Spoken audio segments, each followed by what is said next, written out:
오늘은 학꽁치 낚시 얘기를 좀 해볼게요.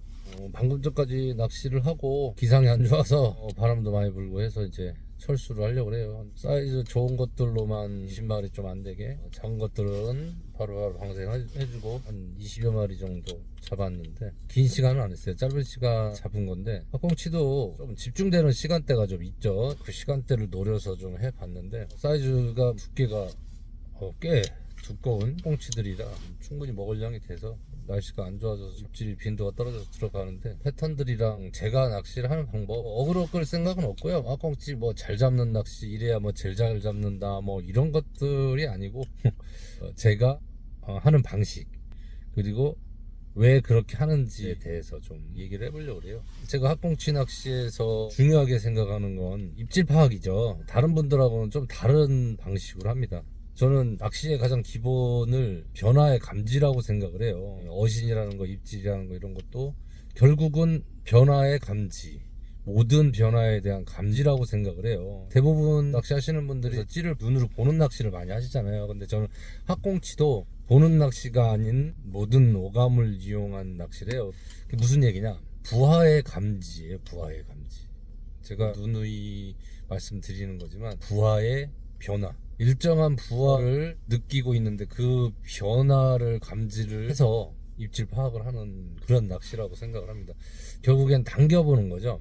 당겨보는 것으로 흔히들 말하는 견제라고 하죠. 견제. 찌낚시에서 견제라는 것을 저는 당김이라고 얘기를 하고, 그 당김에서 느껴지는 부하를 내 손에서 느끼는 낚싯대의 느낌이라든지 그 변화를 감지하는 거죠. 이게 속공낚시가 가능해요. 그리고 정적인 낚시보다는 동적인 낚시, 저는 백조기 낚시 때도 그렇고요, 생미끼 낚시를 하면서 지렁이를 끼는 낚시를 하면서도 루어 같은 개념으로 운영을 합니다. 미끼를 넣어놓고 기다리면 와서 물어주는 지렁이 대낚시 같은, 붕어 낚시 같은 게 기다림의 낚시잖아요. 근데 저는 그 낚시를 정적인 낚시에서 동적인 낚시로 끌어오면서 하는 낚시를 많이 합니다. 정확한 스팟이 딱 나오면 그 끌어오는 거를 뭐 그냥 의미 없이 쭉 끌어오는 게 아니라 주기적으로, 뭐 10초에 한 번이든 5초에 한 번이든 주기적으로 쭉 끌어보고 여유줄을 주고, 끌어보고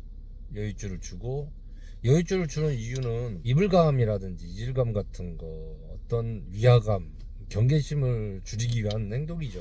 가지줄 쓰시는 거랑 구멍찌, 그리고 또 진짜 초리가 낭창한 찌낚싯대, 저는 찌낚싯대를 사용을 하지 않고요, 루어대를 씁니다. 보통 에깅대, 경우에 따라서는 베스, 쏘가리, 폴락이라든지 라이트한 채비를 던지는 울트라라이트 송어대라든지 던지려고 하는 그 채비에 따라서 종류를 좀 바꾸는데, 범용으로 쓰기에는 에깅대나 농어대가 좋은 것 같아서 에깅대를 주로 써요. 처음 가는 포인트일 경우에는 물 위쪽에서 멀리 보는 쪽에서 물 흐름을 좀 보죠.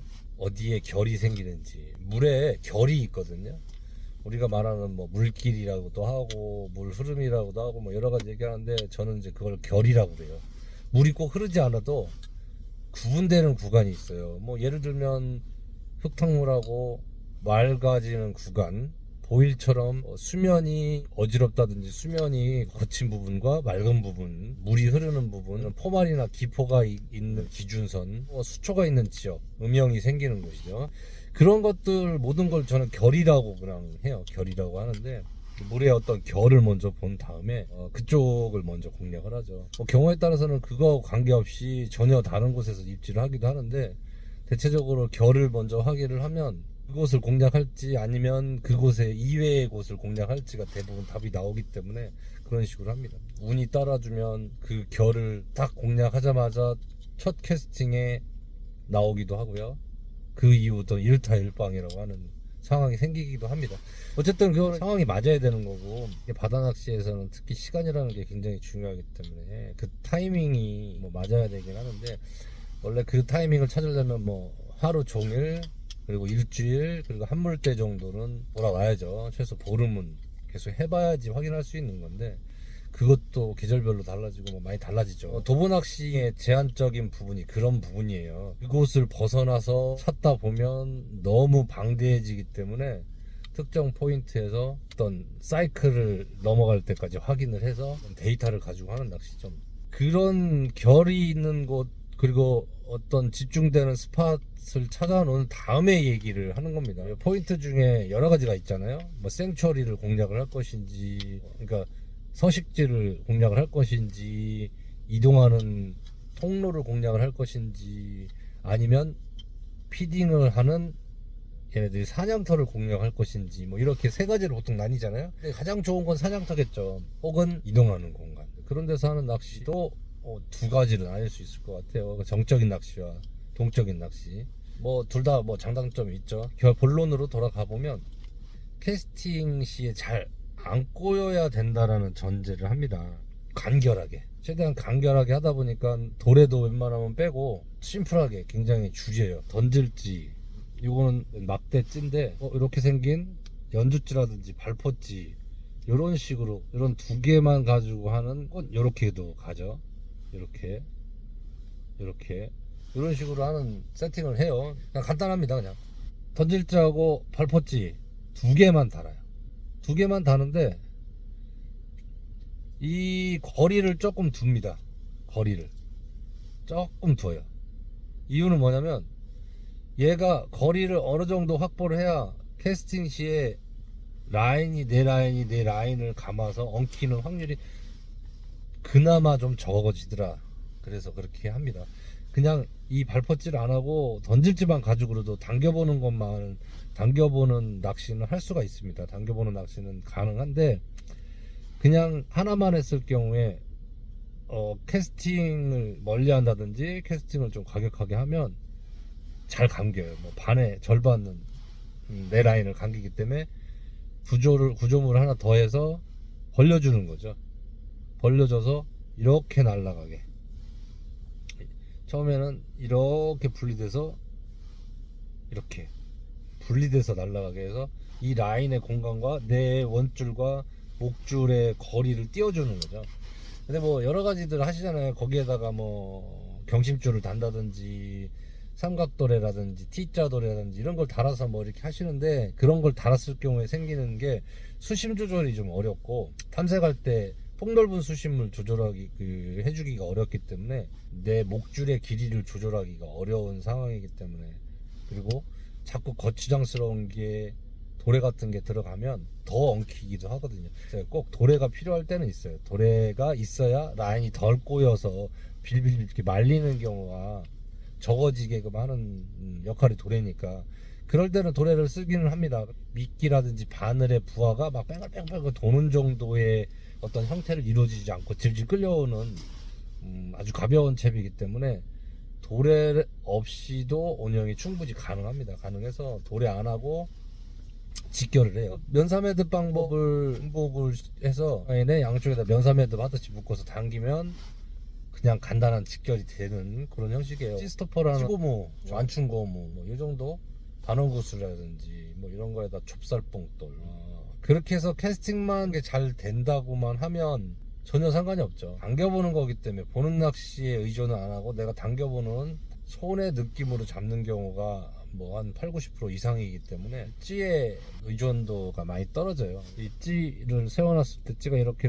막 이렇게 움직이다가 딱 걸렸을 때 샥 꺾어지거나 슉 들어가거나 이렇게 흔들흔들하다 슉 이렇게 되는 연수가 되게 많죠.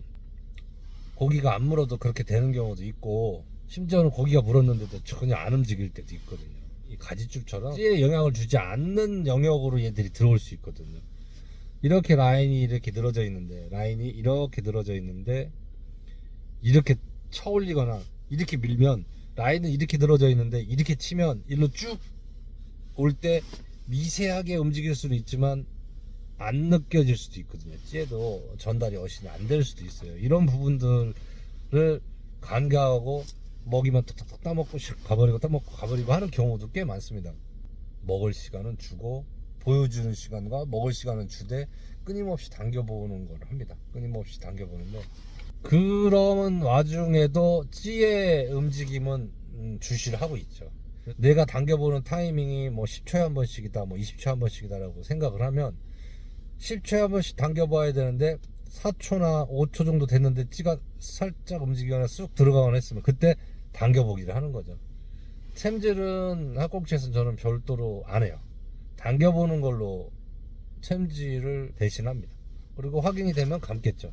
그렇게 가능한 이유는 바늘을 굉장히 중요시하기 때문에 바늘을 굉장히 예리하고 얇은 바늘을 사용을 합니다. 나한테 뭔가 어신을 줬다라는 건 입에 걸렸다라고 판단을 합니다. 훌치기에서 잡겠다라는 것보다 자연 훌치기가 되는 개념으로 많이 생각을 하기 때문에 오히려 섣불리 빠르게 팍 이렇게 챔질하게 되면 입속에 드는 걸 뺀다라는 개념이 더 많다고 봐요. 자연스럽게 당겨보기만 그걸로 챔질을 대신해요.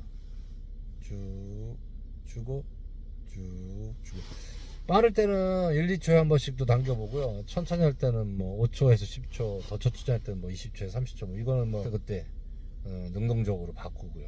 제가 에잉 때나 루어 때를 쓰는 이유는 찌낚시 때의 아주 부드러운 힘새 때문에 고기에게 이물감을 안 주는 대신 고기의 신호도 내가 받기가 더 어려워요. 되게 어렵습니다.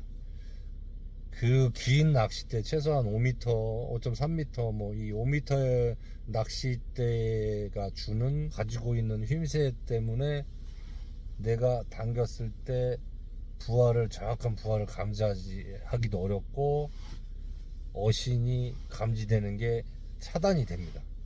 그런 낚싯대를 안 써요. 옆에서 제가 잡는 걸 보시면 옆에 분들 찌낚싯대를 쓰시는 분들이 아니 어떻게 잡았냐고 물어보시는데 찌가 안 움직였는데 잡으니까요. 어떻게 잡았냐고 물어보시면 신기해 하십니다. 그분들은 아마 루어대를 많이 안 써보셨을 거예요. 그 낚싯대 못 느끼는 것들이기 때문에 저걸 어떻게 느꼈을까라는 신기해하는 건 당연한 거라고 생각합니다. 루어대 같은 경우 특히 에깅대라든지 쏘가리대라든지 뭐 2m가 넘는 긴 낚싯대들도 카본 튜블러가 많고 그런 낚싯대들이 가지고 있는 특성상 부하의 감 말고도 충격파가 전달이 되는 게 굉장히 많습니다. 팔꿈치가 턱 치는 느낌도 나요. 물론 여유줄을 주고 있을 때는 안 날 확률이 높죠. 살짝만 당기거나 텐션만 유지가 되면 텅텅 아니면 턱 이런 느낌이 나요. 그러니까 팔꿈치도 입질을 했다라는 걸 알 수 있어요. 그때는 그런 느낌이 나면 서두르지 않고 지그시 똑같이 당깁니다. 지그시. 그러면 툭툭툭툭 하고 이제 바늘터리를 하겠죠. 그럼 감으면 되는 거죠. 그렇게 걸린 애들은 그리고 그렇게 예리한 바늘에 걸린 애들은 쉽게 잘 빠지지 않아요. 오히려 섣불리 챔질했을 때 어설프게 걸린 건 올라오다 떨어질 확률이 높은데 의도적이지 않은 뭐 파도라든지 이런 것 때문에 그렇게 되는 경우도 있긴 하지만 잘 빠지지 않고 딱히 챔질 필요 없는 낚시라고 합니다. 루어대가 가지고 있는 단단한 탄성이랑 찌의 부력 그것 때문에 와서 턱 치고 끌고 가면 알아서 챔질이 된다는 거죠. 찌낚시 때는 힘새의 부드러움 때문에 자동 챔질이 안 되는 경우가 많아요. 얘들이 이렇게 입질을 하는데도 출렁출렁 버팅기고 있어야 박히는데 이게 바늘인데 굴렁굴렁 이러면 박힐 수 있는 힘이 전달될 수 있는 버텨주는 힘이 없는 거죠. 버티면 박히는 거죠. 이렇게 버티면 박히는 거예요. 그 버티는 것이 찌의 부력과 낚싯대의 강도와 찌의 부력을 가지고 자동 챔질이 되게 할 수 있습니다. 학꽁치 같은 경우 바늘만 예리하고 얇은 바늘 써주면 자동 챔질이 돼요. 억지로 챔질을 빨리 해가지고 잡겠다라는 건 굳이 필요 없다라는 거죠. 찌낚시대 같은 경우는 이 부드러운 힘새가 가지고 있는 특성 때문에 고부력지에 고정된 찌가 아닌 다음에는 챔질을 어느 정도 해줘야겠죠. 그거는 생략하고요. 루어대 웬만한 루어대를 가지고 학꽁치를 챔질은 안 해도 될 정도로 그런 강성을 가지고 있는 낚싯대의 특성 때문에 자동 챔질이 된다고 보시면 되고요. 부족함을 지그시 끄는 것만으로 바늘이 5mm도 안 되는 바늘인데 그 바늘을 20cm만 끌고 오면 그 20cm의 공간에서 오는 힘이라는 게 존재하기 때문에 챔질이 됩니다. 그래서 그 다음에 꾸준히 감아오는 거 역시 공기 중이 아니기 때문에 물속에 있는 저항을 갖고 있는 애들이기 때문에 물의 부하 때문에 당기려는 힘과 낚싯대가 버티려는 힘에 자동으로 챔질이 되는 거예요. 그렇기 때문에 막 깜짝 놀라서 섣불리 챔질을 하는 것보다는 그냥 자연스럽게 해수하는 게 오히려 잡는 데는 도움이 된다라는 말씀을 드리는 거고요. 찌낚싯대 긴 5m짜리 부드러운 뭐 1호대, 1.5대, 1.26대 뭐 이런 것도 얘기는 아니니까요. 사용하시는 낚싯대에 맞춰서 운영을 하시면 되고요. 찌낚싯대 같은 경우는 제가 말씀드리는 안겨오는 확인의 부하를 느끼는 게 쉽지는 않아요. 심지어 루어대로도 이 던질지의 크기나 부하가 바뀜으로써 굉장히 느낌이 달라져요. 그러면 헷갈릴 수 있어요. 기상이라든지 물의 어떤 흐름이라든지 파도라든지 이런 게 막 너무 변화무쌍하지 않으면 일정한 걸 쓰는 게 좋다고 저는 생각을 합니다. 이렇게 생긴 거랑 이렇게 생긴 거랑 부하가 틀립니다. 물에서 끌려오는 부하가 얘가 훨씬 적어요. 더 부드럽게 끌려와요. 장단점이 있습니다. 안 떠밀려오게 하는 거, 물에 유지하는 거는 이거보다 이런 형태가 나을 수는 있을지 모르겠어요. 어떻게 유지를 하냐, 구멍이 위에서 나오는 거랑 밑에서 나오는 거랑, 그러니까 옆에서 나오는 거랑 위에서 나오는 거랑도 또 틀려요. 근데 어쨌거나 지금 요점은 그게 아니고, 내가 당겨올 때 고정이 됐다라고 했을 때 어쨌거나 이게 허공에만 날아다니지 않고 어딘가에는 걸리겠죠. 뭐 찜업추 스토퍼에 걸리겠죠. 그 이후에 끌려올 때, 그 전에는 라인의 느낌만 가지고 끌어올 수 있겠지만 스토퍼에 걸린 다음에 끌어오는 느낌의 부하가 이게 크면 고기인지 아닌지 헷갈릴 수 있어요. 작은 보가 걸렸다든지 핫꽁치가 작은 사이즈 걸리면 얇기 때문에 그 부하가 이게 찌의 부하인지 물고기의 부하인지 헷갈릴 때가 있거든요. 그런 갭을 줄이려면 이렇게 된 것보다 이렇게 어떤 끌려오는 저항이 적은 걸 쓰는 걸 선호합니다. 뭐 여의치 않으면 전혀 상관없어요. 여의치 않으면 상관없는데 뭐 이런 거 말고 그냥 고정된 거 위에 돌에 달리고 아래 돌에 달린 거 이것도 사용을 하는데, 우선은 구멍찌를 먼저 쓰고요. 구멍찌를 쓴 다음에 수심 파악이 된다든지 내가 목줄을 얼마나 줄 것인지 입질의 수심층이라든지 확인이 되면 그 다음에는 고정된 게 더 수월할 수도 있어요. 속공하기에는 훨씬 수월할 수 있습니다.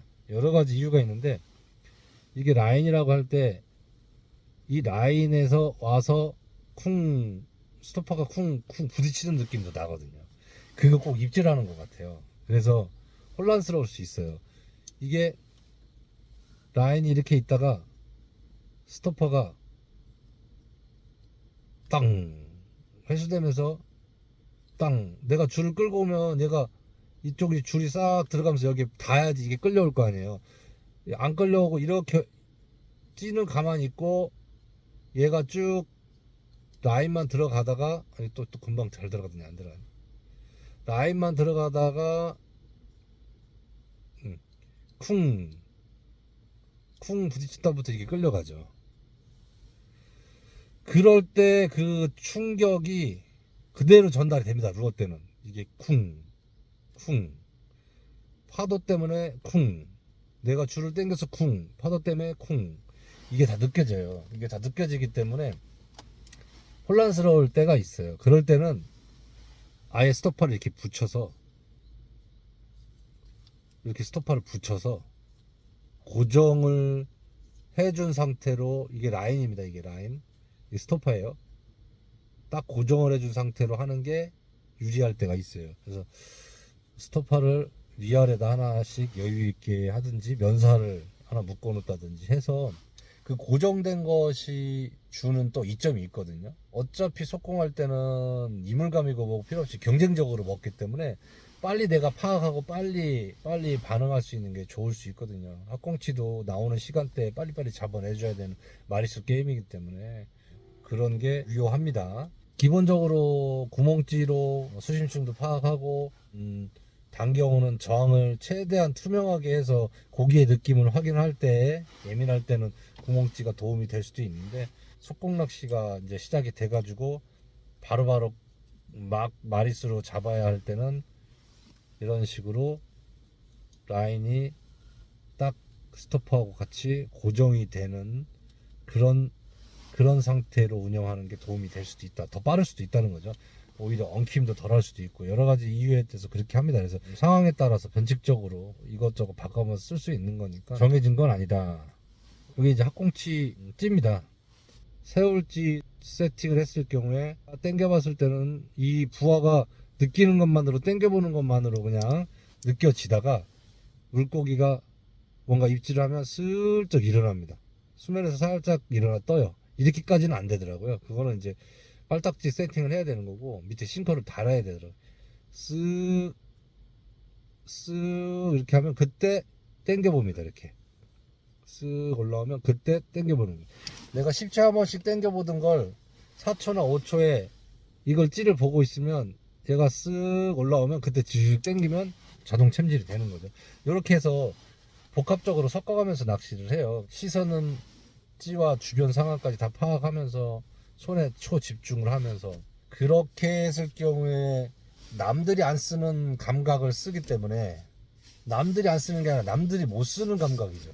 찌낚싯대로는 할 수 없는 구간이 있죠. 찌낚싯대로 당겨봤을 때 그 부하를 끈적해서 느낄 수 없고 이렇게 휘어지는 낚싯대에서는 그 느낌을 구분하기가 좀 어려운데 유어대는 애깅대 같은 경우를 하게 되면 그 구분이 확연하게 됩니다. 그래서 그걸 같이 이용하는 거죠. 이렇게 계속 이 템포는 그때그때 달라요. 네. 길이도 그때그때 달라요. 그 템포라든지 당기는 정도의 길이는 뭐에 또 영향을 주냐면 이게 미끼예요. 여기가 수면이에요. 수면인데 내가 살짝 당겨보면 이렇게 당겨가요. 이렇게 다시 내려놓으면 싹 다시 내려가요. 쭉 다시 이렇게 내려가. 일정 수심에서 안 올라오게 할 수 있는 방법이 이런 방법이고 좀 길게 쭉 가면 얘가 쓱 올라탑니다. 이렇게 똑같은 거죠. 글라이드 올라타서 수면 가까이까지 당겨올 수가 있죠. 그래서 이 수심층을 같이 한꺼번에 이용하는 거예요. 던져놓고 가만히 두시는 분들은 이 내용을 모르죠. 던져놓고 가만히 기다리는 분들은 이 효과를 볼 수가 없죠. 그래서 꾸준히 이 효과를 보는 거는 뭐가 좋냐면 떠오르는 거에 모든 물고기들이든 어시거종들이든 반응을 하거든요. 그러니까 내 미끼가 이렇게 가만히 있다가 갑자기 쑥 떨어올라요. 그러면 학꽁치가 보고 있다가 쓱 떨어올라면 자기도 모르게 리액션 바이트도 유도를 할 수가 있고 그냥 쳐다만 보고 따라오기도 하거든요. 쓱 지나쳐갔다가 또 쓱 지나쳐갔다가 쓱 지나쳐갔다가 근데 쓱 떠올라면 싹 입질을 하는 거죠. 이 효과를 기대할 수가 있어요. 그래서 당겨보는 정도의 차이도 그때그때 내가 어떻게 운영하느냐에 따라서 좁쌀뽕돌이나 무게들 세팅을 어떻게 했느냐, 라인의 길이, 바늘 목줄의 길이를 어떻게 했느냐에 따라서도 달라지죠. 내 운영은 달라질 수 있고요. 그때그때 그건 변칙적으로 운영을 해야겠죠. 제가 하는 앞꽁치 낚시는 그렇습니다. 과연 그 밑밥 때문에 왔을까? 얼마나 뿌려야 될까? 이건 좀 어떤 딜레마가 좀 있어요. 좀 석공 낚시를 할 때는 나오는 타이밍이 되면 밑밥 안 뿌려도 나온다는 거죠. 그때 잡을 때 쓰는 방법이라고 그냥 생각을 하시면 될 것 같고요. 밑밥은 똑같이 뿌리되 솔직히 밑밥이 너무 과하면 내 거를 구분해서 먹기가 좀 어려울 수도 있죠. 뭐 개체수가 많이 몰려온다면 상관이 없겠지만 몇 마리 안 되는 놈들 몰려와서 실컷 배 터지게 먹고 있는데 내 거를 던지면은 꼭 문다는 보장이 없겠죠. 확률이 좀 떨어지겠죠. 뭐 그런 차원에서 어분이라고 하는 거 있죠.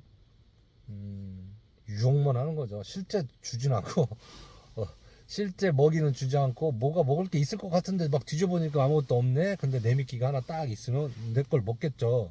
그런 형태를 좋아하기 때문에 너무 밑밥을 많이 치는 걸 좋아하진 않아요.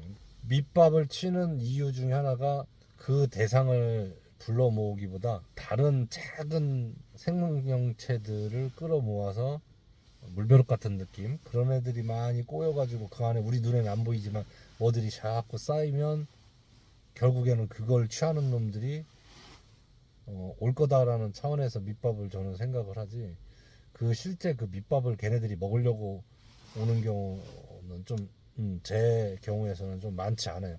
뭐 참돔 낚시나 이런 경우는 좀 다른 얘기지만, 감성돔이나 참돔 이런 것도 좀 다른 얘기지만, 걔네들이 그걸 주워 먹기 이전에, 그 전에 애들을 모이게 하는 거, 그러니까 어분이 들어가는 것들, 어분이라든지 어떤 집어제 성향의 가루들이 들어가는 것들은 그런 성향이 있다고 봅니다. 헨젤과 그레텔의 빵 조각을 떨어뜨려 놓는 게 아니라, 빵 조각 같은 애들을, 제빵사들을 끌어모아갖고, 제빵사들이 많으면 빵 먹으러 오는 것처럼, 이렇게 말이 좀 웃기긴 한데, 작은 플랑크톤이라든지 작은 개체 생명체들을 불러 모을 수 있는 집어제라든지 밑밥을 투척하는 게 저는 더 좋지 않나라고 생각을 하는 거죠. 시간이 더 오래 걸릴 수도 있겠지만 그게 기본이라고 저는 생각을 하고 낚시를 진행합니다. 그래서 제가 찌낚시를 많이 안 하는지는 모르겠어요.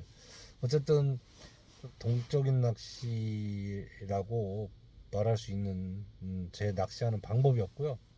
한번 해보시면 효과는 굉장히 좋습니다. 찌를 보고 기다리는 게 아니라, 이 찌를 보고 기다리는 게 아니라 내가 꾸준히 당겨 봄으로써 느끼는 것들의 정보를 더 중시하는 낚시한다는 거죠. 그리고 찌의 움직임은 기본으로 주시하고 있대. 요거에 의존하지 않는다. 왜? 찌가 전해주지 못하는 것들이 꽤 있어요. 그래서 최대한 예민하게 세팅하려고 하고, 예민하게 입질 파악을 하려고 찌에 대한 예민한 방법들이 많이 나오긴 있습니다. 많이 나오고 많이 하시는데, 그렇게 예민하게 할수록 불리해지는 부분이 또 생기거든요. 무게를 줄임으로써 불리해지는 것들이 있잖아요. 그런 것처럼 그런 거에서 조금 더 해방이 될 수 있다라고 생각해요. 찌의 의존도에서 해방이 되는 거죠. 그래서 찌의 의존도는 극히하죠. 극소수로 줄이고, 내가 손으로 느끼는 감각, 복합적으로 하는 낚시를 장점들을 부각시키기 위해서, 빠른 속공을 하기 위해서 이런 방법을 쓴다. 이런 정도로만 말씀드리면 될 것 같아요. 이게 뭐 정답도 아니고 어그로 끌어가지고 이렇게 하면 뭐 학꽁치 대박 쳐요 뭐 이런 얘기도 아닙니다.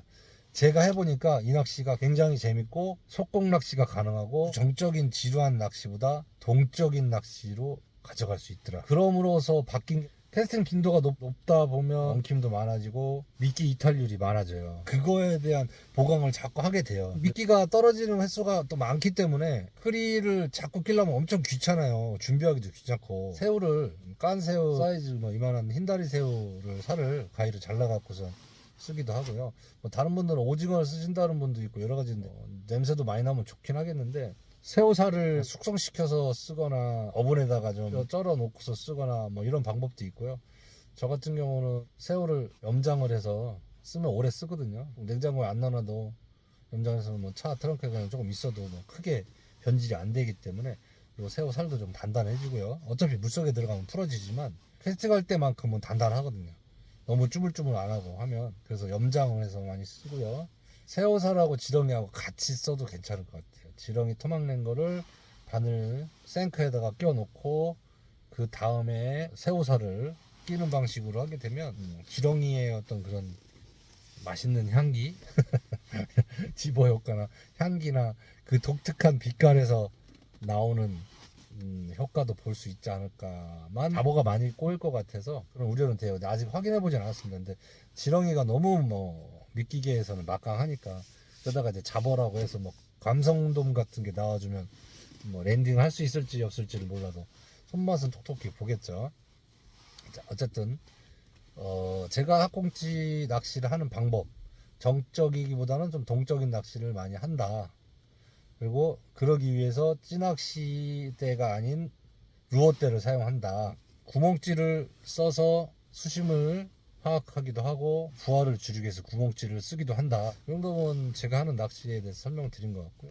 학꽁치 너무 맛있고 너무 재밌죠. 서해권에서는 좀 제약이 있긴 한데, 동해나 남해 쪽에 계신 분들이라면 아주 그냥 더 재밌을 건데, 뭐 동해나 남해는 또 더 재밌는 어종이 많아갖고 또 조금 천대받기도 하는데, 학꽁치 맛을 아시는 분들은 학꽁치 소홀하지 못하죠. 이 정도까지 하겠습니다. 긴 영상 봐주셔서 감사하고요. 반마리 선장이 하는 학꽁치 낚시 방법 설명이었습니다. 자, 다음에 또 뵙겠습니다.